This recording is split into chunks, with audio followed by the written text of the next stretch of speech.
Hi everyone, it's Kathy. Thank you so much for joining me. I'm excited to share this card today using the super cute new Christmas Who stamp set, as well as the coordinating dies. I'll also be using the 5 frames slimline die, and today I'll share how to create a slimline easel card. I started out by stamping the owls onto a piece of Cougar Super Smooth cardstock, and I stamped them using Memento Tuxedo black ink so that I could color them in with my Copic markers. I started out with this little owl, and for him I used some warm gray markers. I started with W4 and added that in the areas where it would be the darkest. So underneath and right next to his little hat and around the outer edges of his body. And as I got towards his belly, I kind of just went in a circle and made sure that I left the circle white in the center so that as I came in with my lighter markers, I could blend in towards that center and have a nice highlight on their tummies. And I did the same thing for all of the owls. So for this second owl, I used some E70 markers. I started with E77 as my darkest. And on the owls where the wings were a little bit more prominent, I did go in with my darkest color and did some pretty fine little flicks just to add a little bit more texture to their wings. The next color that I used for this guy is E74, and I did the same thing where I came in from the outer edges and flicked in towards the center, again leaving that nice white highlight so that I could have that center highlight on their belly. Next I came in with E71 and I colored in the rest of his wings and then worked a little bit more on his tummy, leaving that white spot right in the center. And then to finish him up, I came in with E70 and I colored over everything that I had previously colored just to make sure that those colors blended nicely together. For the third owl, I used a series of E40 markers, and E47 is the darkest for this little guy. And I colored this guy the same way. I added in my darkest color where the shadows would be the darkest. For his wing that's kind of hidden behind the part of his hat that flops over, I didn't try and get all 3 or 4 colors in there because it's such a small area. I just used the 2 darkest. After I was done with the E47, I came in with E44 and blended that out.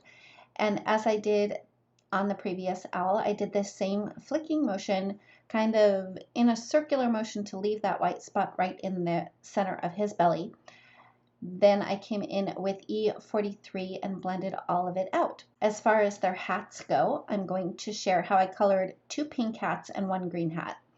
On the smallest owl, I started with RV09 and I added that on the outer edges of the top of his hat, underneath the little flap on his hat, and then I added that in also from at the bottom of those little flaps and just went up a little bit, leaving quite a bit of white space so that I can maintain a highlight. For the second hat with the little pom-poms on top, I colored it pretty much the same way. I started with the RV09 and added that from the outer edges and worked my way in towards the center. And then I came in with RV06, added that a little bit more on the little owl's hat and the big owl's hat. And then I finished up with RV04. And one thing that I did want to note is that when I did come in with the RV04, I did go over all of the previous coloring just to make sure that they blended quite nicely, because RV04 tends to bleach out the other colors quite a bit. And I didn't want it to look muddy. So to get a cleaner blend, that is why I did go over the entire hat with the lightest color. For the green hat, I started with YG17 and I colored the green hat here in the same manner as I did the pink hat.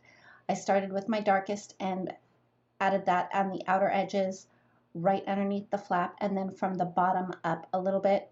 And then I blended that out with YG23 and YG21. And I'll be sure to list all of the markers that I used in the description box below, as well as the products that I used. For the little reindeer hat, I kept the coloring really very simple.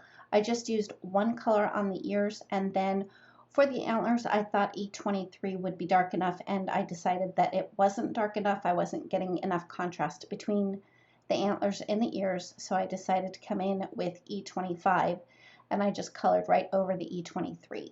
Then I decided to add some patterns and texture to 3 of the hats, and I used a white gel pen for that. I'm only going to share how I did this bigger green one because it's easier to see because it's so much larger. All I did was I drew lines just to end up with sort of a plaid type of appearance. I don't know if I can actually call it plaid, but just to add some lines. And I did this same pattern on the small pink hat. And then for the pink hat with the little pom-poms on top, I just added polka dots to that hat. After I was done with all of the coloring, I ran them through my die cutting machine with the coordinating dies and set them off to the side.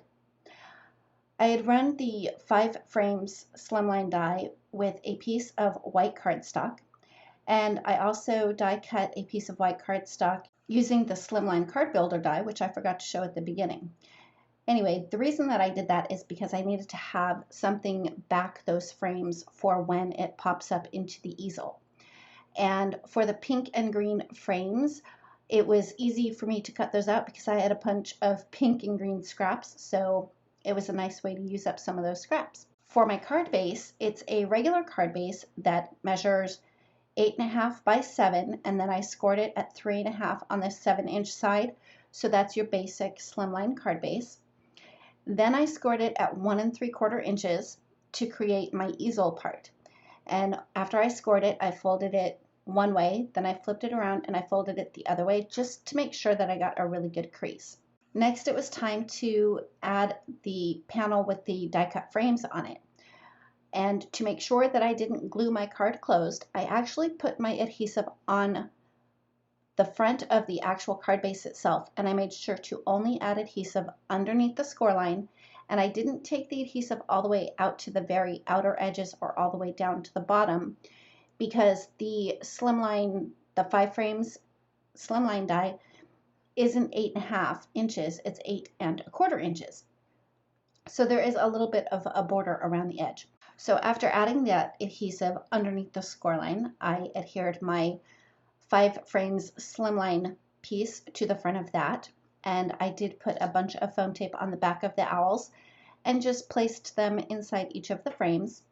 And then I decided to add a couple of snowflakes, so I die cut those using the Elegant Snowflake border die and just used liquid glue to adhere those in place. Then I decided to add just a little bit of bling to some of those snowflakes, so I just used some star-shaped rhinestones that I had in my stash. Now, the one thing about an easel card is that you do need to have a little bit of a kickstand for the top of the card to rest up against. So I cut a piece of pink cardstock that measures 8 1/4 by 3/4 of an inch. And I stamped my sentiment, and as you can see, I did not stamp it right in the center. It is very off-center, but I figured I wasn't going to start over. I would just sort of balance that out by adding a couple of more snowflakes. And you can tell that it's still off center, but in the end it worked out okay. After I glued the snowflakes to the pink strip of cardstock, I added some foam tape to the back of that and adhered that on the inside of the card. And where you place it on the inside of the card is entirely up to you. It just depends on how straight up and down you want that panel to stand. I wanted mine to stand up pretty straight, so I went a little bit more than 1/3 of the way from the bottom of the card when I adhered my little kickstand. Of course, after I adhered my little kickstand, I noticed that my snowflakes were getting in the way, so I very carefully lifted them up and just moved them down so that they wouldn't get in the way of that panel that butts up against the little kickstand. After I had moved the snowflakes down a little bit, that was it. That was the final step to finish up my card. Thank you so much for joining me. If you liked this video, please give it a thumbs up. If you've not yet subscribed, we'd love it if you would. And don't forget to ring the bell so you're notified every time a new video is posted. Thanks again, and we'll see you next time.